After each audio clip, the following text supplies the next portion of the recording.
Hi అండి అందరికీ. మా పాపకి ఫీవర్ వచ్చింది, అందుకని హాస్పిటల్కి తీసుకెళ్ళాను అనమాట. అక్కడ ఫస్ట్ మా పాపది వెయిట్ చెక్ చేశారు. 15 kgs ఉంది. హైట్ వచ్చేసి 104 ఉంది. తర్వాత టెంపరేచర్ కూడా చెక్ చేశారనమాట. టెంపరేచర్ వచ్చేసి 97.9 ఉంది. అంటే ఫీవరు అప్పుడప్పుడు ఎక్కువ అవుతుంది, అప్పుడప్పుడు తగ్గుతుంది అనమాట. ఇక్కడ ఇప్పుడు యాక్టివ్గా ఉంది కదా, ఆడుకుంటుంది.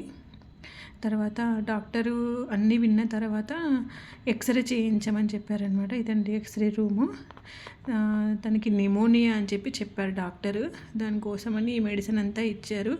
హైటు పెరగట్లేదు కొంచెం అని చెప్తే గ్రోత్ ప్లస్ పౌడర్ ఇచ్చారు.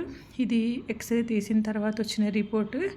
అక్కడ లంగ్స్లో ఏదో ఇన్ఫెక్షన్ ఉందని చెప్పారనమాట. అక్కడ పెన్ మార్క్ ఉంది కదా, అది ఇన్ఫెక్షన్ అంటది. బాగా చూడండి, కనిపిస్తుంది మీకు కూడా. అది నాకైతే ఏం అర్థం కాలేదు దానిలో. ఇది ప్రగతి క్లినిక్, ప్రగతి నగర్లో ఉంటుంది. తర్వాత ఇక్కడ డాక్టర్ ఫీజు వచ్చేసి 500 తీసుకున్నారు, కన్సల్టెన్సీ ఫీజు.